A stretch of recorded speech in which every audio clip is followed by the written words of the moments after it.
Direction Montréal et le Canada pour les premiers championnats du monde organisés en Amérique du Nord. En ce 25 août 1974, Eddy Merckx était très attendu après surtout son 5e sacre sur le Tour de France, mais il ne faut pas oublier que le Cannibal avait remporté le Tour d'Italie un peu plus tôt et le Tour de Suisse.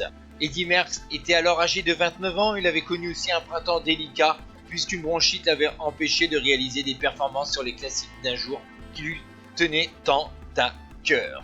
Sur le parcours canadien difficile avec la montée de la voie Camillien Oudeux et de l'université, un énorme public, près de 200 000 personnes étaient venues autour du parcours pour soutenir surtout l'équipe de France, une équipe de France avec Mariano Martinez, Esclassin, Molineri, ou encore Raymond, Thévenet, Poulidor, Tabuté ou encore Misac et Guillaume.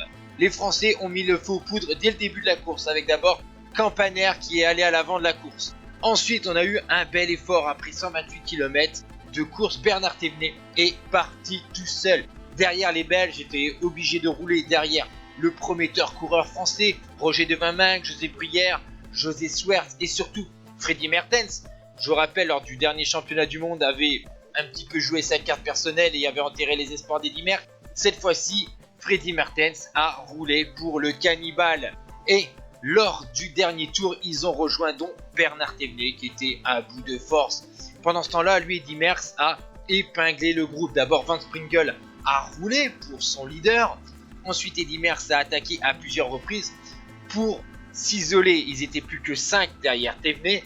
Et ensuite, les deux Français, il y avait encore 2 Français d'ailleurs avec Eddy Merckx. Et les Français ne roulaient pas puisqu'il y avait Thévenet devant.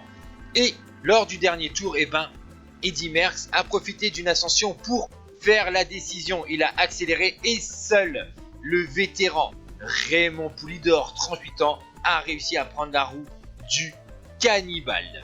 Et donc on va arriver ensuite sur la dernière ligne droite. Vous voyez que ce parcours ressemble énormément au Grand Prix de Montréal. On arrive donc dans la dernière ligne droite. On sait que Eddy Merckx n'a pas essayé de lâcher Raymond Poulidor. Il sait, le Belge, qu'il est bien plus rapide que Poupou. Et donc sur un parcours de 262,5 km avec notamment 21 tours de circuit, Eddy Merckx va dominer largement Poulidor après 6h52 minutes de course. Le Belge ainsi remporte un 3e titre de champion du monde et rejoint dans le club des triples Mario Arc-en-Ciel, Alfredo Binda et Eric Van Sterbergen. La France ramène une médaille de bronze aussi puisque Mariano Martinez a devancé Jacinto Santroboggio alors que Bernard Thévenet a fini 5e à plus de 2 minutes. Ciao tout le monde.